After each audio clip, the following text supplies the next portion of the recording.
Carved into these ancient mountains are communities of varying cultures. Woven together for survival. Torn apart and exploited for generations. Join us as we mend those wounds with mutual aid and raw, unapologetic conversations. Our voices, our platform. This is Appalachian Livin. Welcome to another episode of Appalachian Livin, where we're consistently inconsistent. We don't know if we'll have a guest, if it's just the host, or if we'll just give you footage of a DEP meeting. So today it's just the host. This is like our first host-only show, right? We generally had No. Have we done that before? Oh, I think Lindsay and I have. Many times, yeah. Oh, well. Yeah, that Shit. happened during Crystal Good a lot. You're professional when you need to be. When we stop. And I'm like, Yeah, we can start over if it's going to give you anxiety. dude, everything gives me anxiety. I don't know what you're talking about. Okay. How do I look? Gorgeous. I wanted my eyes you're not going to believe us when we tell you, so why? Don't look at me.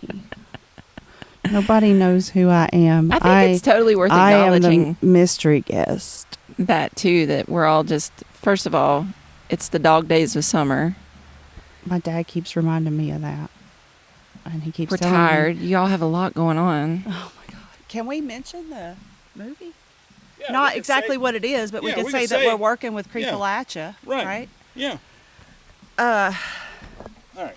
So yeah, it's cool to acknowledge. Now, did we want to start over Yeah. or just continue? 'Cause let's I don't start give- over.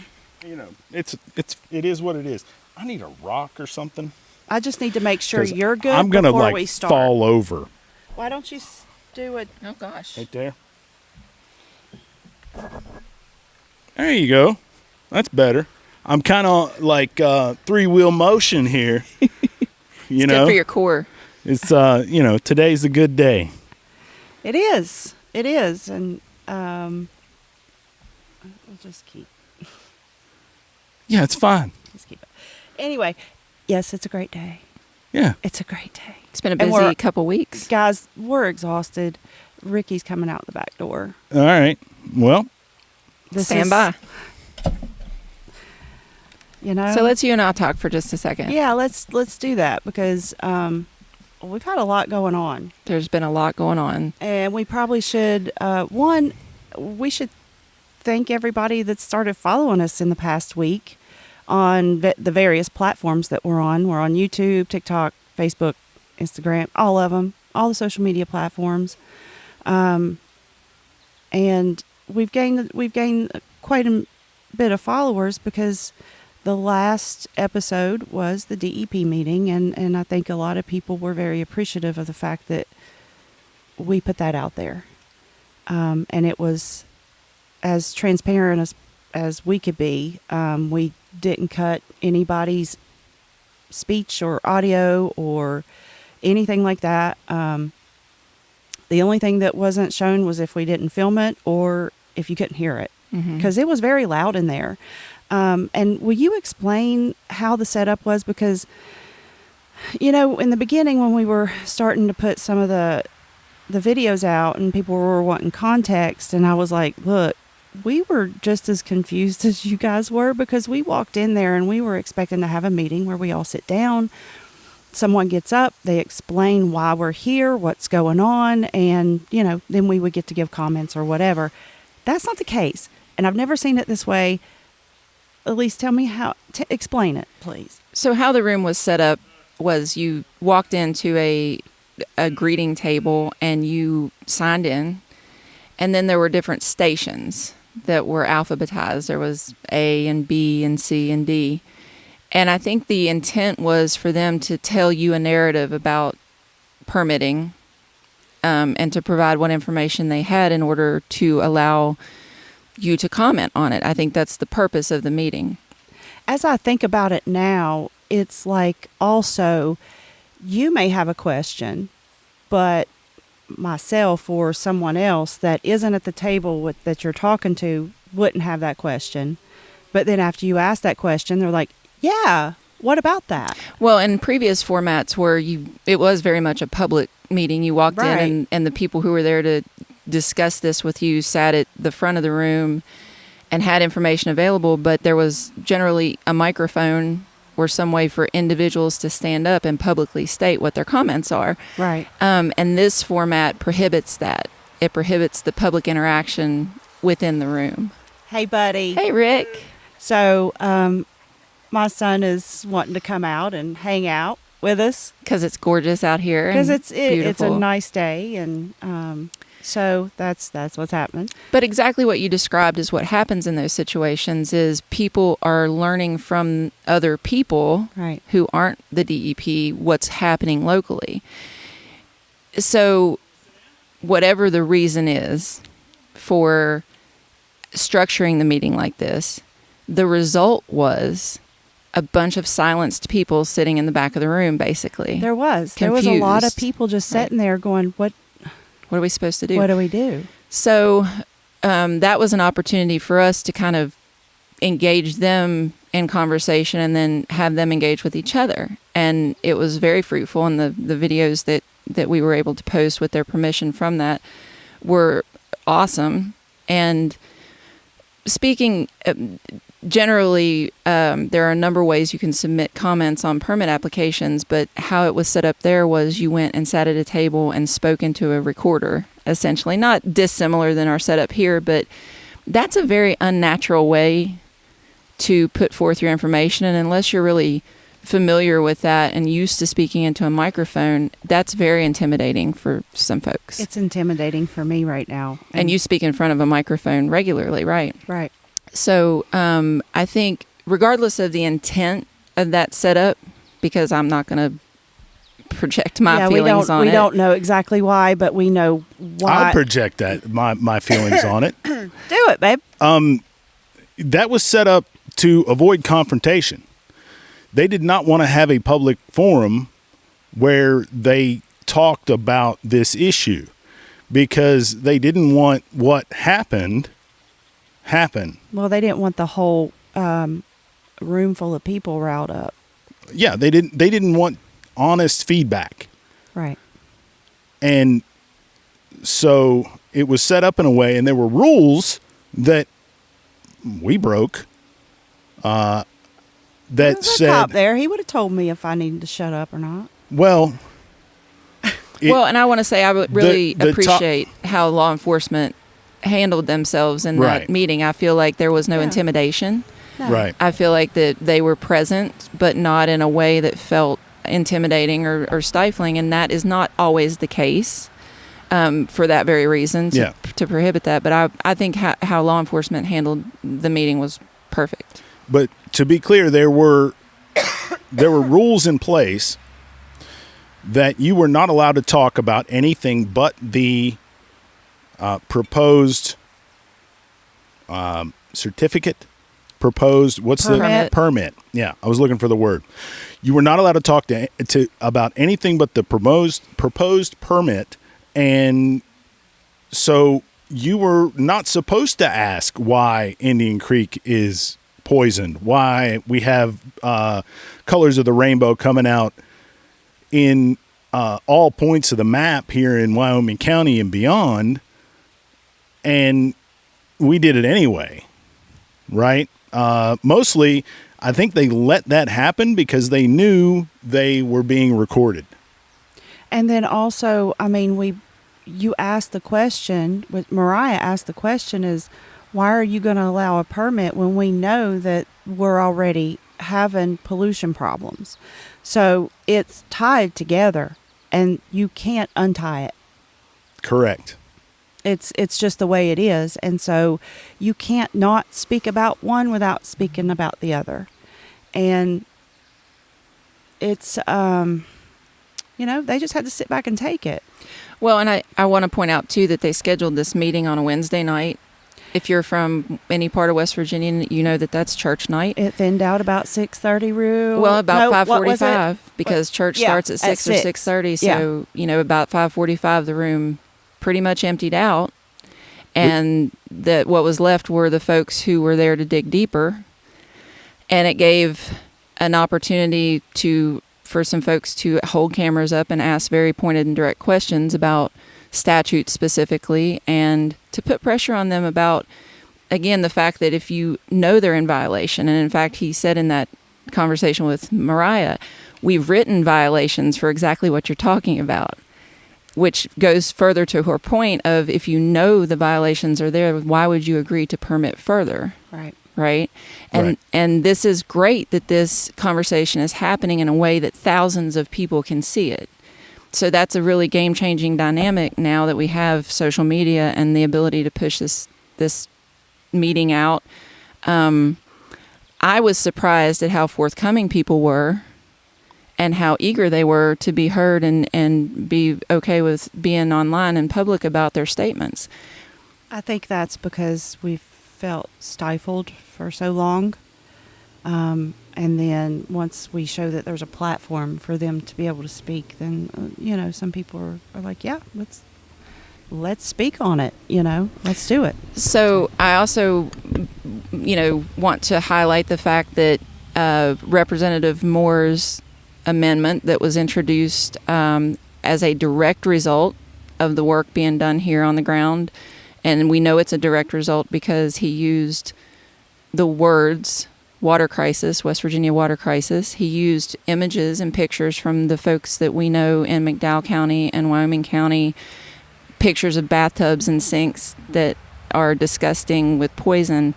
And again, I think it's really important to say that the push from the ground paired with, because the push from the ground has always been here, right? Like it's been decades that they've been yelling and screaming about dirty water in all parts of this state.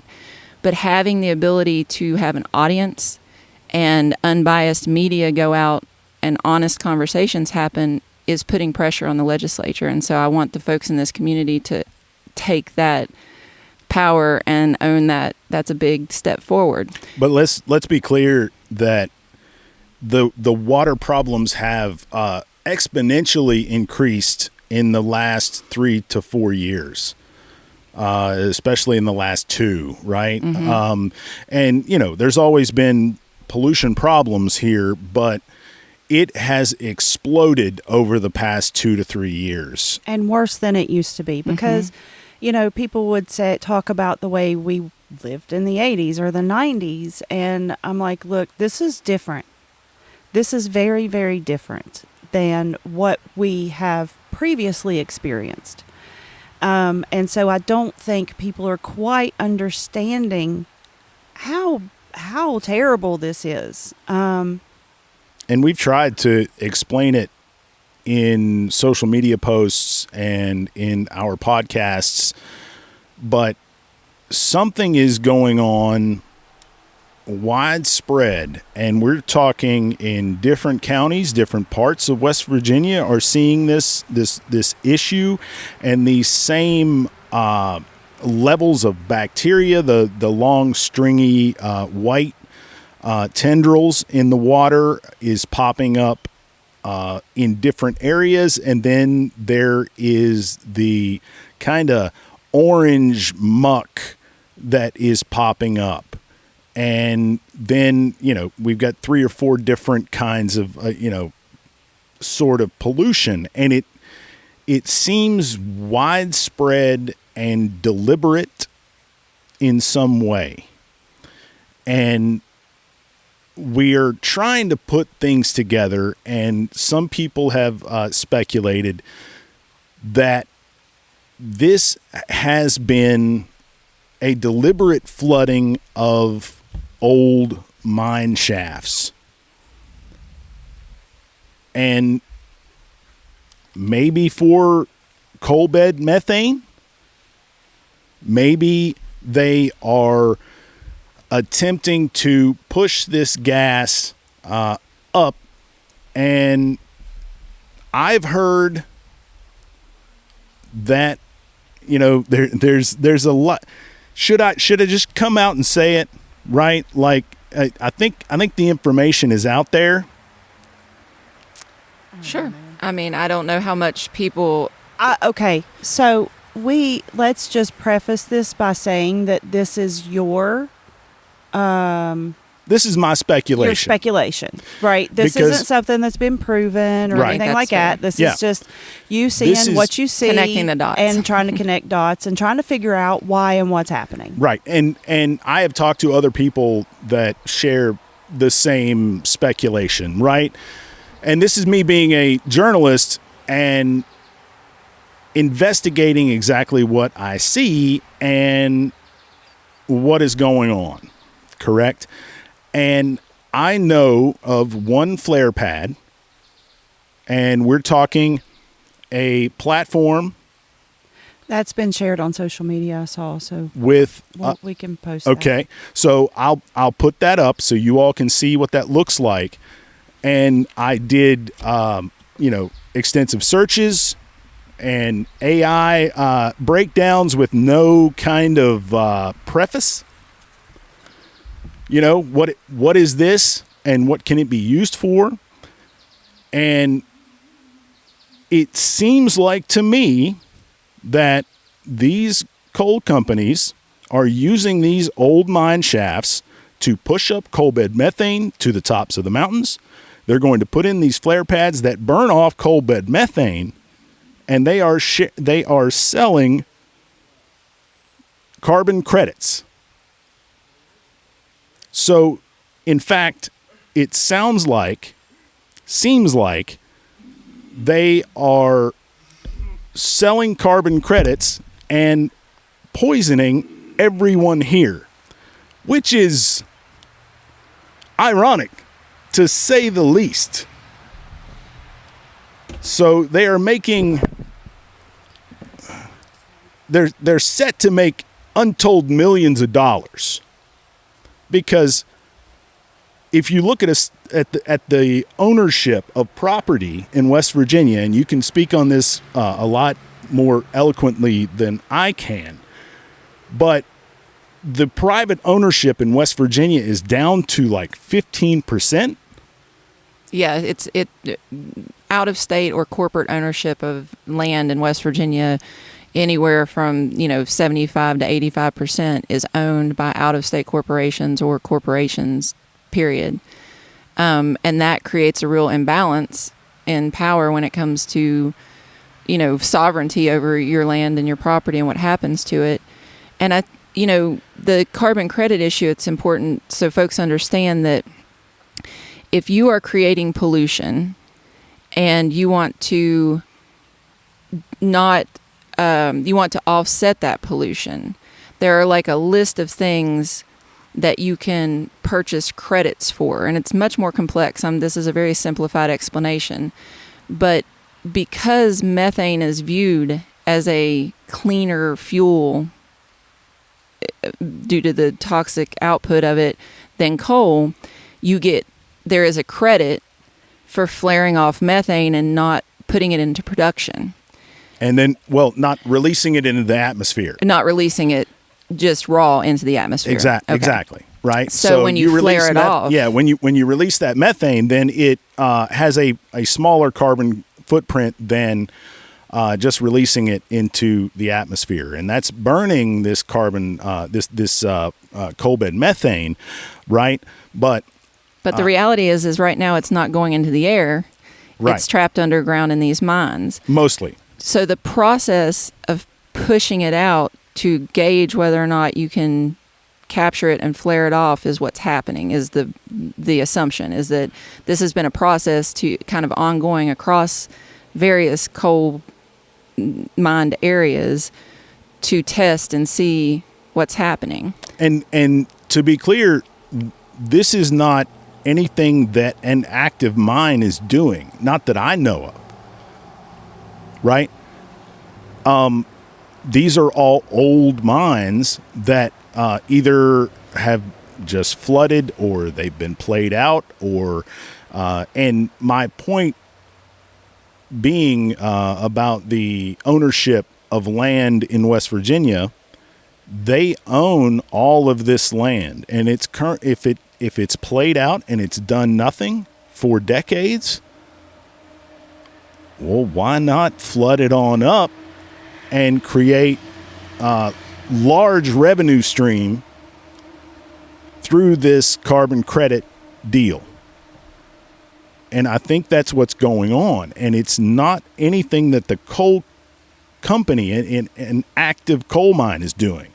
Now, there may be outliers here, but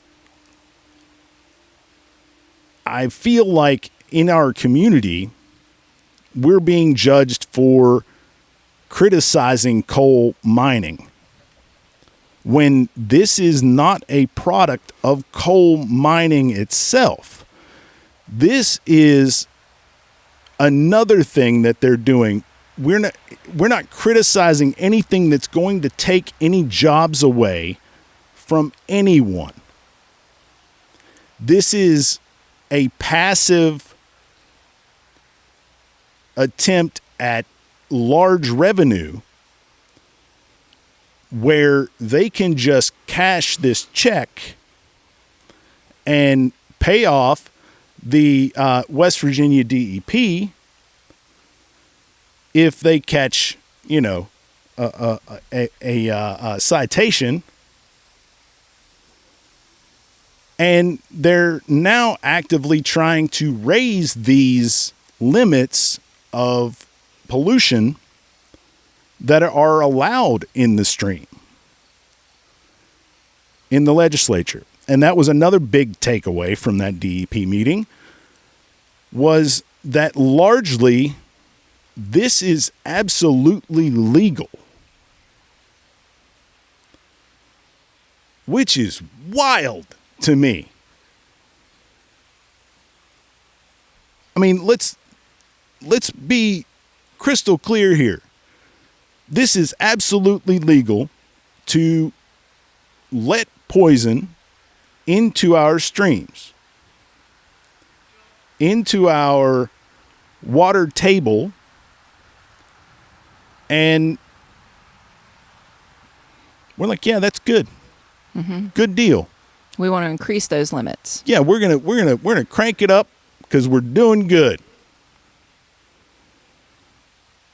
Which and this flabbergasts me. Absolutely. And this goes back to how honest are our conversations? How honest are our legislators? How honest are the rule makers? The other big takeaway I had was, how honest are the coal companies being with the DEP when we have, citizens that have different maps than the DEP does? That we have citizens saying, we know for a fact that they haven't mined here for 100 years, when in fact they are water testing active mining currently.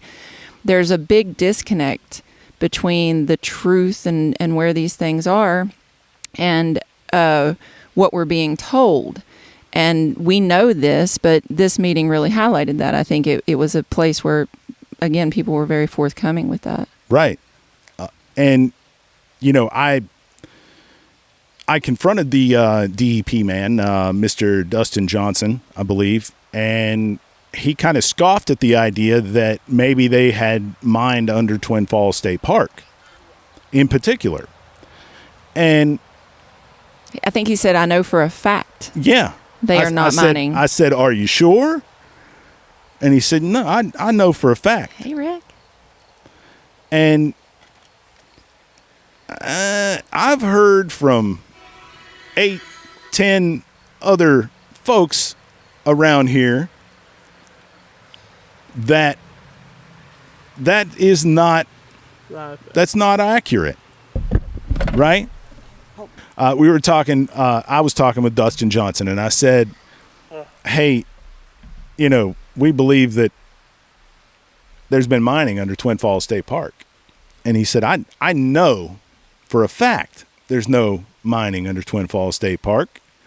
And he noted a 1978 study with U.S. Steel, when it was U.S. Steel. Okay, my dad worked for U.S. Steel. That was 30 years ago. That was 47 years ago. Oh, your dad worked there. My dad worked there 30 years ago, right? 35 now. It's not even around anymore. No, not in the coal business anyhow, right? So I said, "Are you sure?" And he said, "Oh yeah. How could somebody go in there and dig a hole. Sneak in, dig a hole, and mine that coal. But in the same breath, he said, but it does outcrop. It's kind of like one of those things where you have to read between lines. Yeah. You know? Well, and all the lines aren't there because between 1978 and 2025, there's been a lot of movement, technology, a lot of stuff has happened. And also, the maps that they were showing us were from 2018. Right. That's a long time. 7 years is a long time. Yeah. I mean, I would like to see an up-to-dated map of where I live.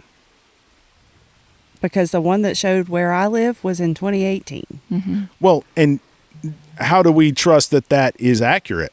That's true. Because if their speculation is, and the video evidence says that they are mining under Twin Falls State Park, or did, I bet that's not on any map. Well, that's why they're giving us old maps, so you don't see what they've done in the past 5 years. Right, but which is when everything started going to shit. That may not show up on a map at all. No, they're not going to put it on there. Right? Even if it's a 2025 map, it's probably not accurate. So here's what I feel like I want to say, because there's a lot of, there was the one guy who was like, you can test my science is great, I don't alter my science. Right. And quite honestly, I believe that man. I believe that he goes out there and he tests it and he believes it. And he reports what he finds with no interference, as a scientist should. Right. However, there are multiple hands that touch those studies. Right. There's multiple agencies. And just because one employee doesn't think something's happening doesn't mean it's not happening. So you can say, yeah, I work for them and that da-da-da-da-da-da. Okay, that was your experience. Maybe you were not somebody that they trusted to let know that something is going on, right? Well, and by their own answers, they are very siloed within their organization, right? Because they don't seem to have an overarching view of permitting. To speak to one group of people and ask a question that ties into what you're talking about, they say, I'm not a geologist, or I'm not a this, you have to talk to so-and-so. It's like the left hand doesn't know what the right hand's doing. And that creates some plausible deniability, right? And I think that goes to the map point as well, that they can just say, well, we rely on what the coal companies give us.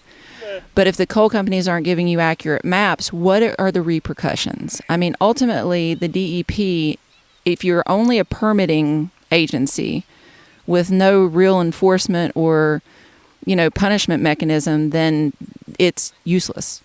I think that kind of just ties into my whole comment to them, is that they're just pointing the finger to someone else. And that's just, if anybody that has ever worked in corporate America knows, anytime anything happens, you got to make sure you cover your own ass and you point the finger somewhere else. That's how you get up in corporate America. And you don't accept responsibility or liability for your damages. We all know this. This is not a secret. Right. Where's the freaking lie? So, again, to another point that came up about how shortly after a number of wells were damaged, obviously from coal mining activities that happened underground, that immediately the coal company was there with documents and papers denying liability. And we all understand that to accept liability for the damages that you cause would be a real hit to your bottom line. However, for an industry to say basically we've caused so much damage that to address the damage would bankrupt us is a troubling place to be. If the damage you cause will bankrupt you, then that means you shouldn't have been in business to begin with. Or practicing the way you are. Exactly. Right. If you cannot do business and not kill people, then you should not be in business. If someone says, well, my business is being a hitman, you killing people. That should. I mean, am I making sense, or am my brain just not working? Well, it's an ironic statement, and it's also ludicrous, right? Like it's infuriating because how did we get here, right? Like how are we at the point when talking about this that we just accept the damage and the destruction and everything else and accept that that's just a function of where we are. And that's legislation. Yes. And that's mandate from the governor to the president to the Senate to the House to the state Senate to the state House. So let's circle back to Representative Moore's amendment addition to this EPA because it's a little disingenuous. You can't rail against environmental protections and rail against the Environmental Protection Agency and then stand up and say that, right, that you allowed. Stand up and say, well, what good are they if they don't protect the environment? That's, disingenuous. I'm grateful that we got to the position we got and that the issue is where it is, but let's be real and honest about the fact that you can't continually dismantle environmental programs intended to protect the environment and then say, well, why aren't they protecting the environment? Yeah. I think it's insanity for it. I can't. So we're here as a mirror, right? Reflecting this insanity back on them. And then as this room emptied out and the cameras were just there, there came a point where your frustrations bubbled over.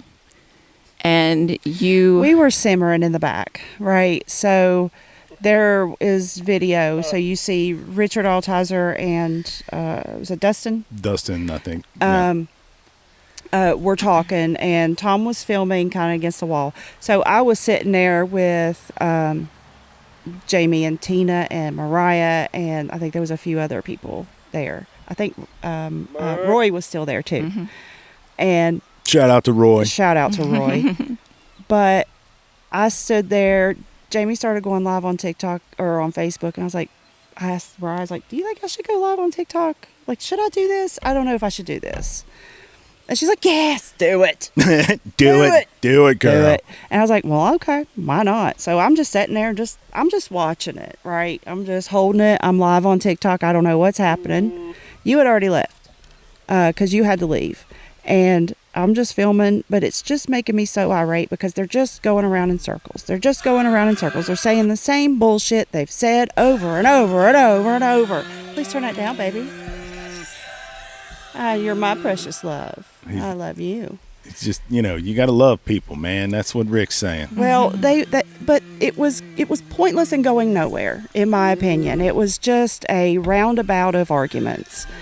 And so then they were like, yeah, we anticipated to have this. I'm like, why? Why did you anticipate this? They're like, well, we know. I was like, because the water's shitty. That's why. It's bad. And you guys are trying to point the finger to everyone else, and you're allowing all of your bosses or your employees, your fellow coworkers, to get off doing shitty shit. And it's like see something, say something, y'all. Like, if your coworker is doing some bad stuff, you guys going to let them continue to do that and you're just going to bitch on the sidelines and then just let shit happen? I'm not saying who's doing it or that I know for a fact that it's happening, but I know that I have heard from former DEP employees about the culture of DEP. And that's coming soon, y'all. We're going to have some former DEP employees, and I haven't been told what they want to say, but they want to tell us something. And we're going to let them say that. But it's a culture, and we've all been in that corporate America culture. Anybody that's been in that culture understands how it is. Someone's doing something, usually someone that's in power, and... Well, we have an affair scandal playing out online right now that is like unpacking toxic corporate culture in real time. And this is not uncommon. Right. It's and they've got a mandate, right? They're a government organization, and so that's another thing. They have a mandate, right, to allow these coal companies to go as far as they want to go. That's what's going on here. Well, and if you want to keep your companies, state job with your state 401k or pension or whatever they get, you're going to get along and go along, right? Well, it's like that anywhere. There are people that have jobs that are afraid to say what they feel. They're afraid to speak on how they feel because they don't want to lose their job. What kind of freedom is that? I'm kind of afraid of losing my job because I'm speaking out Exactly about what's going on here that is totally unrelated to education. Because it is in our culture to defend and uphold the mighty energy company, the coal company, right? And like I said before, it's not the guys mining coal that are doing this. It is the scientists and the CEOs who are looking for this passive revenue stream, and they're flooding these areas with water. It's not a coal. It's not a coal mining operation. They're just using coal mines to do it. Yeah. So that's a different animal. That's why I try to tell people this is understand. different. The pollution is very, very different than what we are used to seeing when it comes to coal mines, right? They're used to seeing black in the creeks and stuff like that. This is different. This isn't a little iron drainage, right? Sulfur smell. Yeah, no big deal. Right? But this is different. This is a whole different ball game, and it's not a coal miner or a coal mining operation that is doing all of this. Now, maybe a little bit here and there, but I think there's multiple agencies, multiple people involved. And then there are people from those multiple agencies that work there that know nothing about it. And I think when we talk about these things, people want it to be a black and white issue. Like it's either this or it's that. Either the DEP employees are bad or they're good. Right. Some are, some aren't. Look, some cops are bad, some cops are good. It's, it's just the fact, are you going to hold anybody within your profession accountable for the bad things they do? Because there's bad things in every position, in every, job. Right. Right. And what percentage of this is absolutely legal? And that's what they're saying is that this is legislation. Yeah, this is what's going on is largely legal, and completely legal, and rubber stamped by every governing agent from here, from the bottom up, all the way up. But then also, that sounds like this is a political issue. Some of it absolutely is political. Well, as we're having this discussion in my mind, that's where my mind is going. It's like, well, the DEP says if you don't like it, elect people who will do it differently. And then we're in this catch-22 that we're always in this state where the people who would do it differently are pitted against coal and coal miners and coal miners' families. And it is this spiraling cycle hillbilly shootout constantly. It's a black and white issue. It's like, oh, you're either against it or for it. And that's not the case. It's not the case. It's about doing it safely. Yeah, well, I'll speak for myself. I am not against coal. Coal raised me. Coal paid for my jeans when I was going to high school, right? I'm not against coal or coal miners. I am against poisoning an entire population. For no good reason other than to profit from it. Exactly. Amen. Nobody's getting a job from this. Believe me when I tell you, nobody is getting a job from this. There might be 3 people, and they probably aren't even from here. Mm-hmm. They'll ship these people in, build a flare pad, and then they're gone. Yeah, all them out-of-state trucks you keep seeing, that's them. And bringing this back to, like, okay, let's say this does go wide scale and you have multiple flare pads across this region. That air is moving generally west, right? So then you're impacting the New River Gorge National Park. Then you're impacting Bluestone State Park, Pipestem State Park. You're impacting people who aren't down here who are going to have these methane, gases coming into their atmosphere. Because air does not, stop at county lines or, rich communities. Let me give you a good example of how the atmosphere moves pollution. Have you ever gone by old power plants, any power plant really? There's two sets of stacks. There's a much higher set, and then there's a lower set.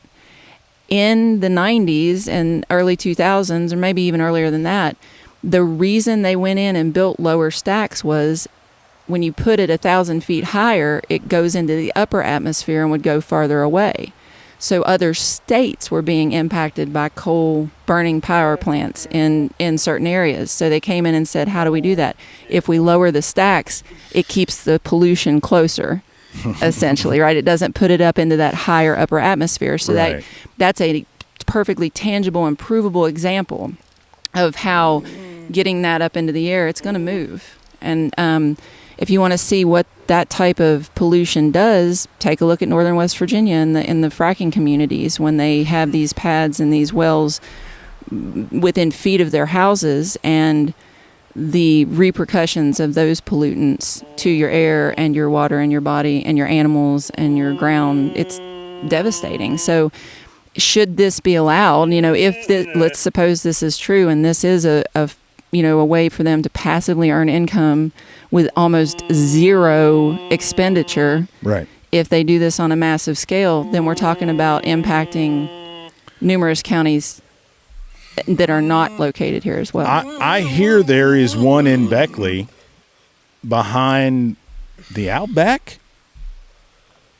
I think it's funny because I saw a flare somewhere the other day in Beckley, and it didn't really register with me because it didn't register with me. It wasn't on my mind. But now that you're saying that, I feel like I've seen it. Right. Ricky said Ricky's saw seen it. So I want to move us toward, the footage from the meeting is there. I left and got signal right about the time you went live, and you were telling them what for. And so I was trying to push that out online to let other folks know what was happening. But the meeting pretty much wrapped up shortly thereafter, right? After I went off, I spoke to you right after. Yes. Because you called me. You're like, holy shit, I just saw that. And I saw you go off. You're like, whatever. Go. You walked out the door, and I just hit call. I was like, girl. Well, look at you. What did you just say? You're like, I don't know what I just said. I don't know what I just said. And I walked out. But it needed said. And then I walked back in after me and you got off the phone, and it was dispersing. And so the only people in that room when I walked in was the DEP employees and Tom packing up. And when I walked in, they looked at me like, and I was like, I'm not going to say anything. I'm fine. I calmed down. I'm good, and Tom. I do also want to point out that you were wearing Larry Gibson's "We Are the Keeper of the Mountain" I'm going to wear my shirt. highlighter Larry Gibson shirt at every one of those meetings, and my little red bandana is going to be on my side or somewhere. So, yeah, that's my representation. When you speak with your full chest with Larry Gibson's words on your shirt, that's a powerful place to stand, in my opinion. So I'm glad you were so moved. I feel pretty good about that. And I was doing my journalist thing.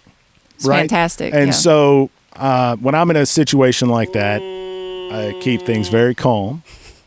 And I was doing my organizer thing, right? Yeah, like I was, right. I was driving the community people. Conversation, right? Yeah, you were talking to the people. Yep. Because that's my bailiwick. That's where I feel most comfortable, is saying, why are you here? You look like you got something to say. And throughout the whole meeting, I let you guys do that, and I just spoke to my friends. But I think I want to, kind of tie up the conversation by saying I don't think we'll be allowed to have cameras and phones like we were in future meetings. I'm curious to see how they handle that moving forward now that they've changed this format. But I don't know how they can keep them out. I agree. The news was there. So if you're going to pick and choose who you allow, which media you allow, then what is your criteria? I bet that's the last informal conference of the DEP we get in Pineville. I'd have to say that if they, like we said, we don't know why they set it up that way, but I think it was to their detriment because they didn't want people to talk to each other, but this is a small town and everybody knows everybody. Well, in essence, by isolating folks and not engaging them, you created the space where we're going to talk to each other. Right. And so we just started talking to each other and found out, hey, you're dealing with that over there. Oh, hey, I'm dealing with this over here. And so the West Virginia Rivers followed up with the DEP this week. Yes. They had a meeting with them, and we're going to follow up with them to find out what came of that. So we're trying to schedule someone with WV Rivers next week. We just have to tell them what day, so we're working on the schedule. Working on that. So hopefully that'll be the next one coming out. I can't promise anything because we do have to add that in the next 4 weekends or so, we're going to be super busy because we're working on a project with Appalachia. Yep. And we're shooting a movie, y'all. Yeah. Very exciting. Yeah, we've been working on it for a little bit, and we actually start tomorrow, and it's very exciting, and that's probably part of my anxiety and everything that's going on is like everything's happening right now. A lot's going on. And right now. I have one more thing. I think the setup of the DEP conference was a detriment to their mission, right? Yes. They wanted to come here and then do some explaining and kind of quell things. Mm-hmm. I'm sure there was a big meeting at the DEP the next day. On the wall the next morning at the DEP. I bet half of our YouTube views are government officials trying to find out what happened. Views are views, baby. I don't care. And Yeah, when you have 50,000 views on a video that's from a local DEP meeting, that's noteworthy. And I agree. I think that they're reviewing the words that were said. They're critiquing how their talking points are presented. They're analyzing what's happening. Hopefully, they could just be oblivious and really think that it went well. It went well and everything is quid pro quo. Did not go well. Come on. When I walked out of there, I know, I mean, a lot of the people, after you have these kinds of meetings, usually at the end you still like shake hands and it's well, like, the masks, kind of fall on your people, right? Like you're not so and so and so and so. You're like, thanks for coming down, thanks for talking with us. But I was still fuming when we walked out. The Dustin guy said, "Thanks for coming," and I was just like, and I'm like, yeah, thanks for having us. I enjoyed it. I did speak good journalism, bad journalism. And I think he was a little sore, because I went over and I was like, hey man, you're pretty good under fire, and he did. I don't think I didn't think appreciated he appreciated that. He did send me an email the next day with the 1978 study of Twin Falls. that study's older than me. And I sent him an email back, and I told him, hey, I don't believe this in a second. I think well, when you overlay that with the trajectory of the mine industry and then the employment and union downfall over the course of 20 years following that, like, everything's changed. Like, that's not really solid data anymore. That's historical data, right? It's not even relevant today. And I invited him. I invited him down, and I told him. I said, our creek has been dry for 3 weeks, but there's water a quarter of a mile up the creek. We have water now because we got some rain. We have water now because there was extensive rain. But some water is just disappearing right at the edge of our property. Mm-hmm. And, I've got video, okay, because I shoot everything. And, I started walking up the creek. It's dry as a bone here. And then there is there's water just trickling, going, and then it just disappears. So I said, come on down and I'll show you this. And then, we can go around and talk to some other folks and see, what's really going on. And I have yet to receive a response to that. Interesting.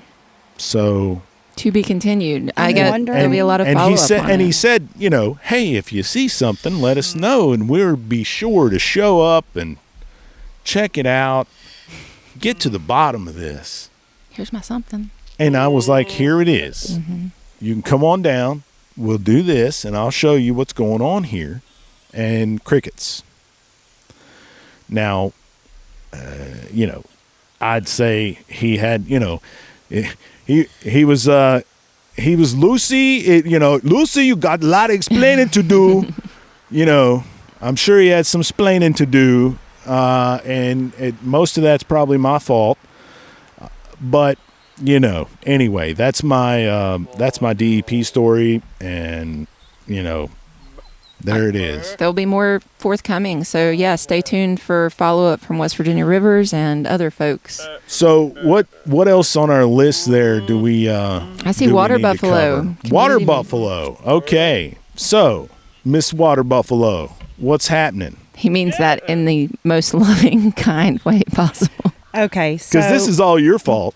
I know it's all my fault. Every bit of it. I don't know what you're thinking, trying to bring clean water to people that need it. Hi, it's me. I'm the problem. Hey. I don't understand. You seem to have pissed off half of the county trying to do this. Do I not seem pissed off half the time? Well, that's very true. Anyway, here's the story, okay?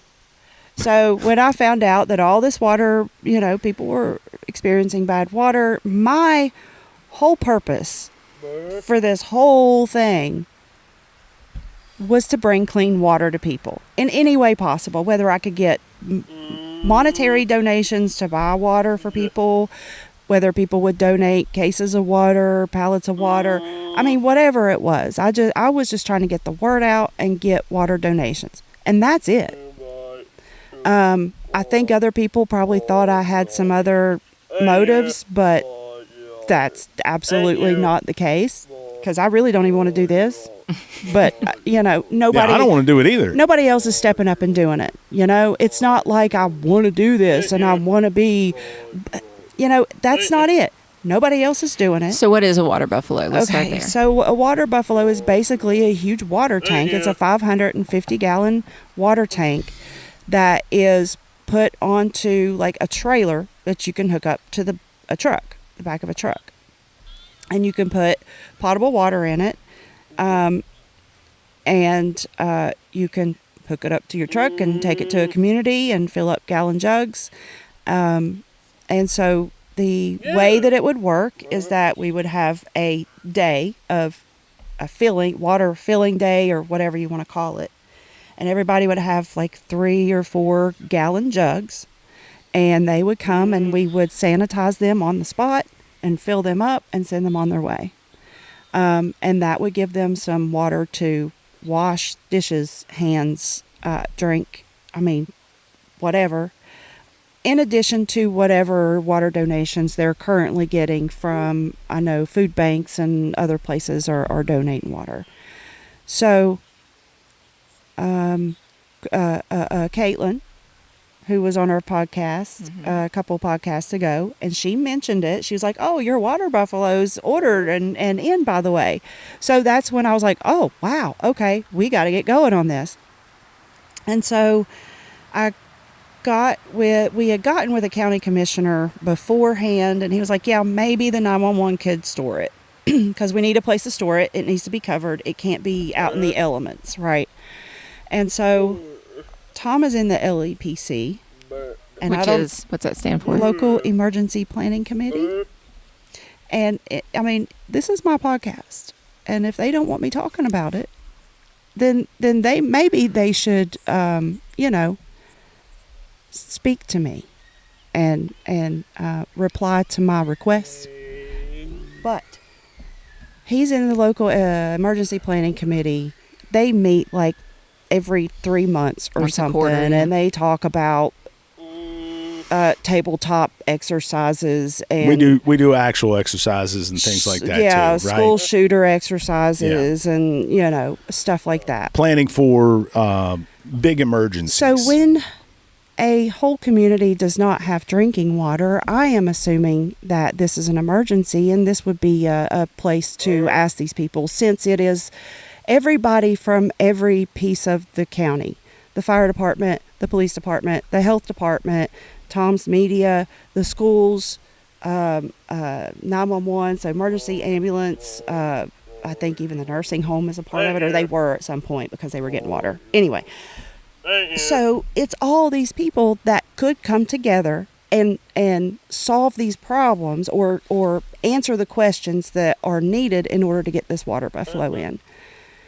So Tom puts me on the speakerphone a few weeks ago at the meeting, and they come to me with an attitude. There is no, hey, this is a great idea. Thanks for trying to bring some clean water to this community. It's very much needed, blah, blah, blah.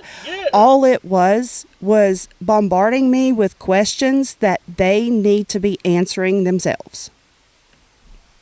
And so it felt like a bit of mansplaining and a bit of bullshit. And so I come back at people when they come at me like that. Look, I will give you the same energy that you give me. You can tell me I'm wrong in doing that. I don't give a flying fuck what you say, because that's how I am. And so he come at me with an attitude, and I come at him with an attitude. And so probably he got his little butt hurt. And so now Tom is laughing because I'm saying things that's probably going to, poke the bear.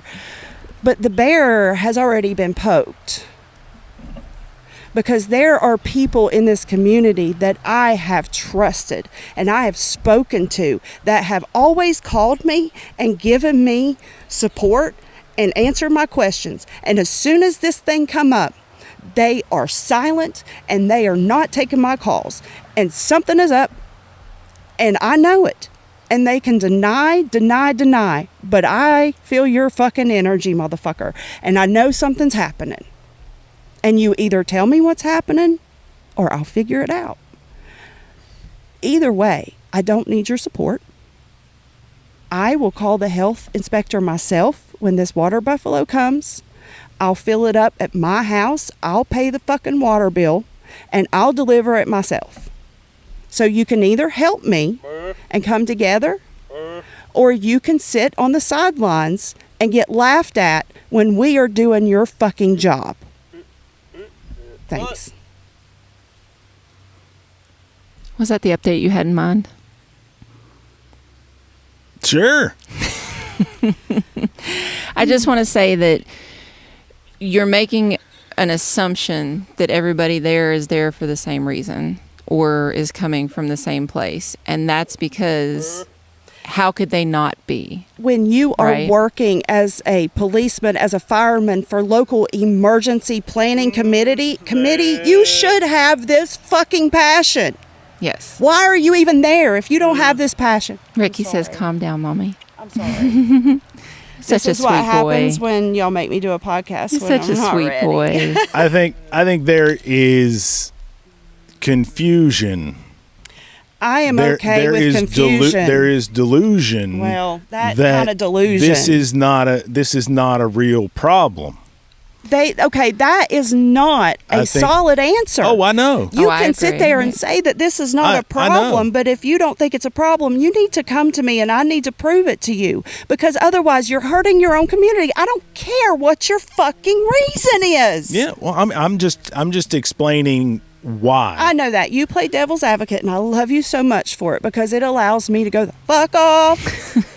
So a lot of people do not believe that this is a real issue in this community, which is flabbergasting to me. I don't understand it. And, I thought that it would be well received, and my community that I know and love would come together, and we could all work together on this issue and help some folks out. There is concern that we are going to get a whole lot of people sick.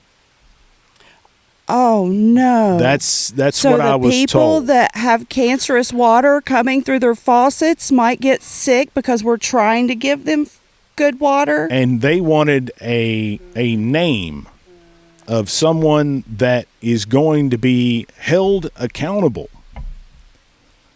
for getting these people sick. Well, and I said, write mine down. I'll be responsible for getting these people sick if they get sick. Here is the thing. And I gave them my name and my phone number and my email, and that's what I told them. I mean, and I'll probably not be invited to another LEPC meeting after this podcast. I'm absolutely positive. And I think that was the plan anyway, because they had another media guy there this last time. So I think that's probably the plan. And this is why I'm not trying to keep my mouth shut, because obviously I've already ruffled their feathers and they're not happy. And I don't really care. It's not like you got paid for it. No. Bullshit. I have shown up and volunteered for 5 years. Yeah.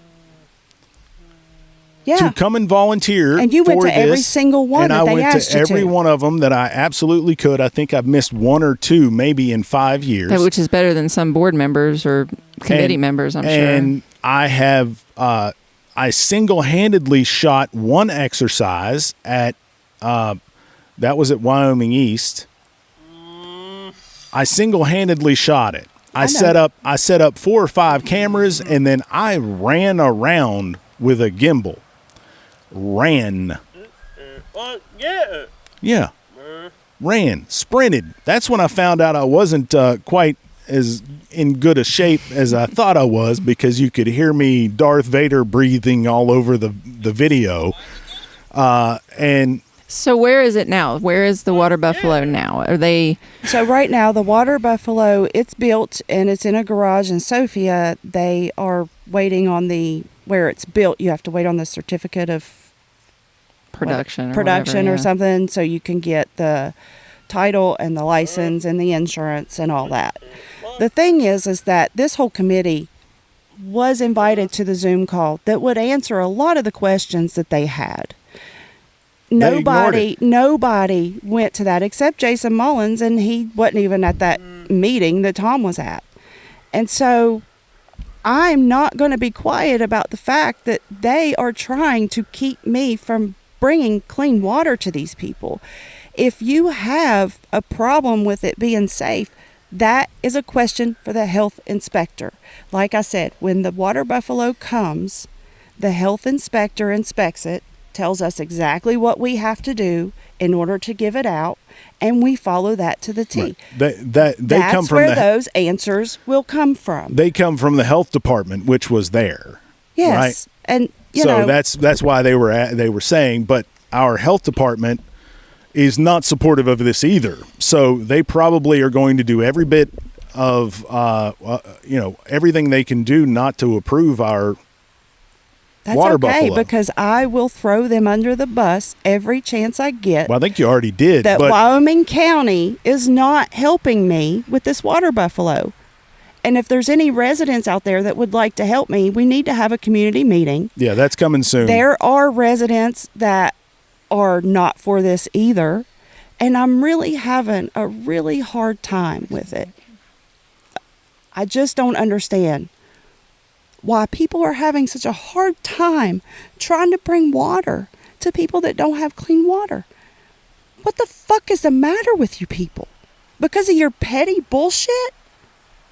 Really? Do I hurt your feelings because I talk a little loud and a little forceful? Does that bother you? You need to fucking get over it. All right. I think I gotta, this is the mood that I am in today. And when you make me do a podcast, this is what you're going to get. Because I've had it with these people. I think it's honest and it's raw and it's unapologetic and it's real. I've had it with every single person that has put a wall up against me. You will not stop me. You will make me stronger, and I will do everything in my power to prove you wrong. Yeah, I told him if I had to do it all myself, that's what's going to happen. That it will be followed through on. Yeah. So, if you want somebody that is responsible there's my contact information. And if you are so inclined, and after hearing what you just heard, that you want to reach out and help with this, please reach out and let us know what you can do, because it really is at this point all hands on deck, because the people who are supposed to be helping us are not, for whatever reason, are not stepping forward to get these resources. And again, I just want to say I'm not part of this community. I live elsewhere. I don't worry about my water.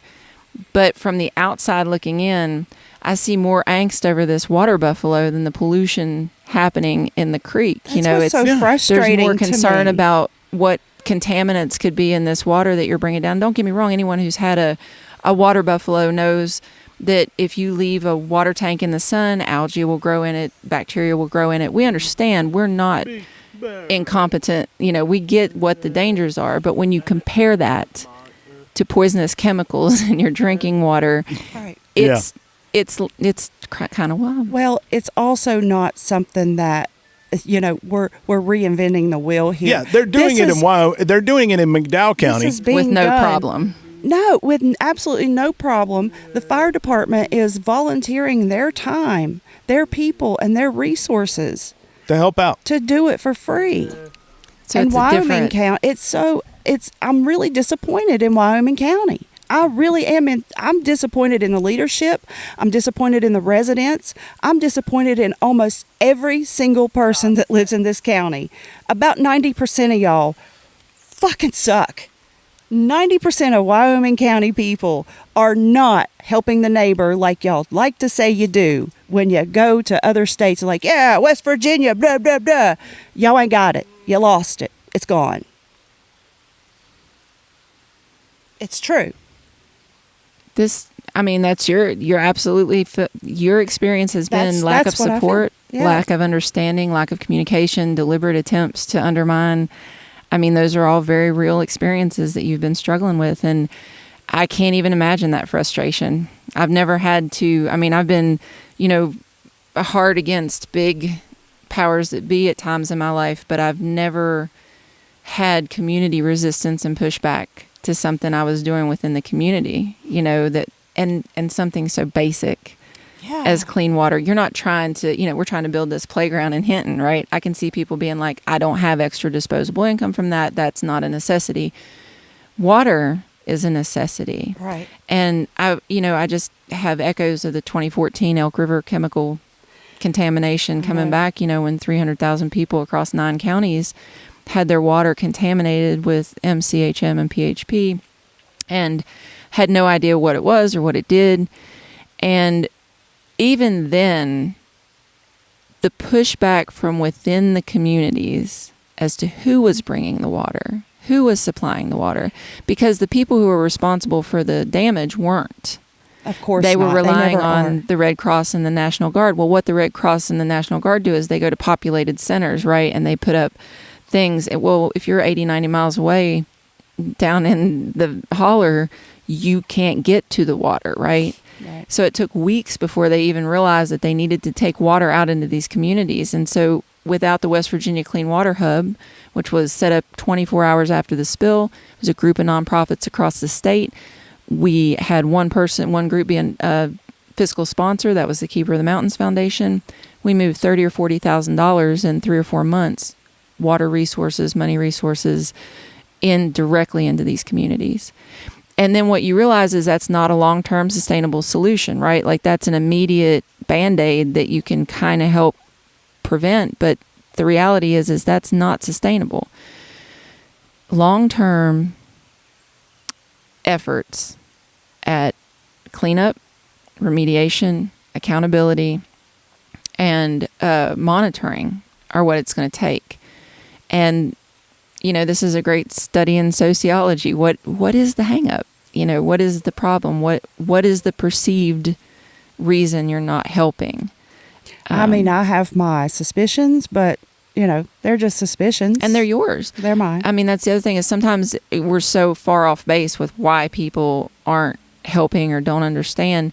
But I just want to reiterate that we come from a culture that it's, I want to say, kind of bred into us that to voice opposition to raise a flag about an issue is met with fast and immediate pushback.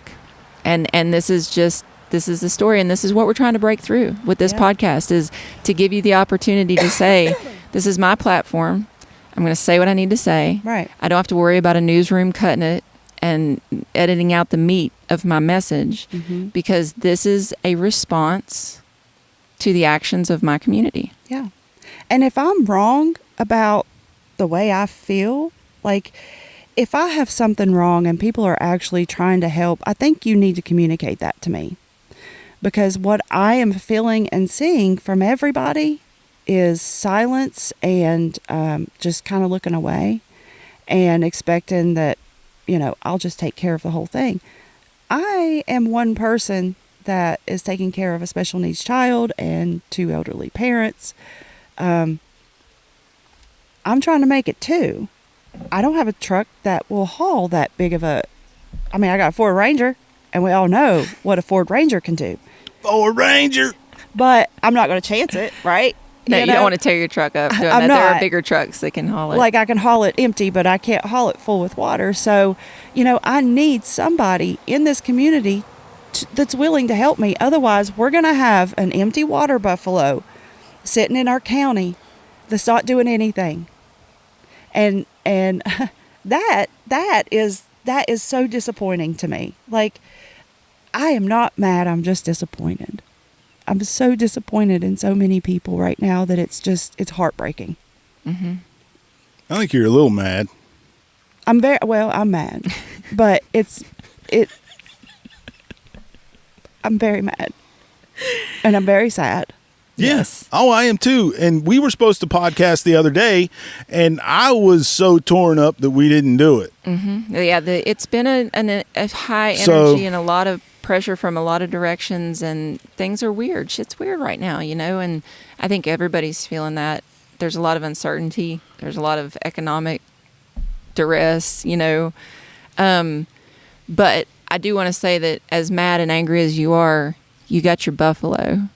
You had a massive successful. It's kind of unfortunate that win was kind of shit on, but yeah, like what the fuck, y'all? That's a big accomplishment to get a water resource into a community. They made me feel like what I did was a piece of shit. Well, and there's always those who are like, well, it's not my idea, so I can't get behind it because, I didn't think of that or whatever. We're getting that from the other side. Again, petty. That's right. Petty. You are hurting your own community. You're hurting your own community by your petty ass actions. I just can't deal with y'all anymore because it infuriates me. The way that y'all act. It just does.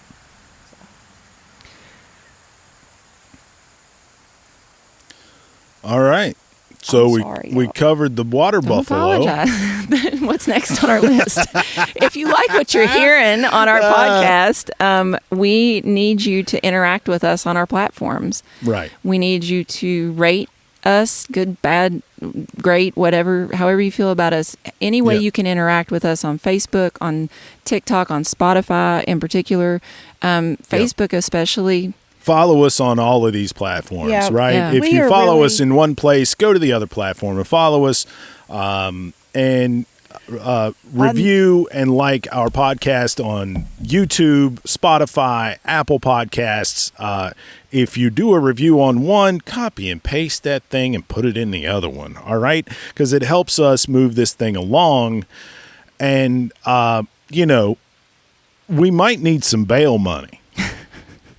Our mutual aid might kick into different avenues before it's over with. But we're also, I think, the recent episodes have shown that we've created a space where people can talk that doesn't exist. Absolutely.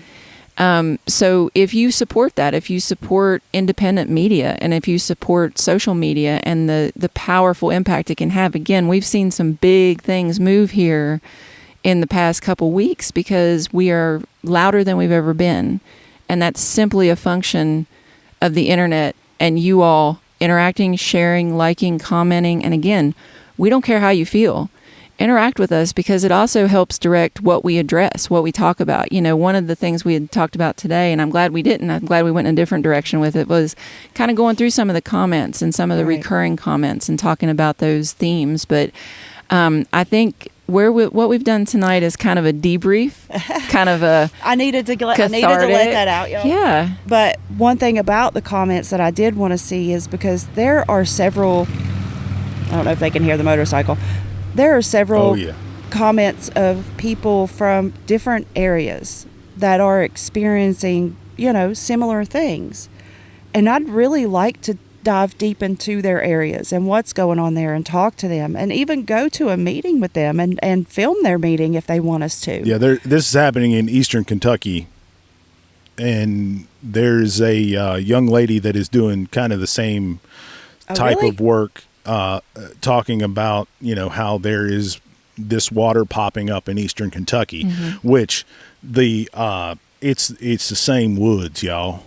It's the same woods. It's just a border over there in Eastern Kentucky. These ridges run long. It's true. And this water goes down that way too. Right. Well, and you know they've got old mine shafts there too, that you know are played out and. But without the internet, we wouldn't have that kind of regional conversation and interaction. So the more you help us, the more we're seen. Yep. And that's really what we're trying to do is use the internet for good. Yep. The interweb. And this is free speech. This is free speech in action. Yes.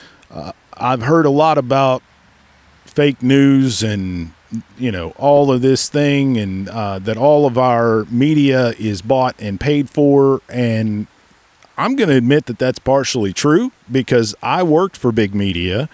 I understand how it goes. I couldn't have these conversations with anyone in big media. The only outlet that is really covering this issue is WOAY, and that's because they are a family-owned media outlet. And they are allowing their Danny Delaney, who's doing... shout out to Danny Delaney from WOAY. Follow them because he does great. He's doing fantastic work. He's an incredible journalist. And he's fearless. And I give him kudos. Yeah. Absolutely. Yeah. And more of that, please. Yes. Well, and that's the only place that he's allowed to do that. Right.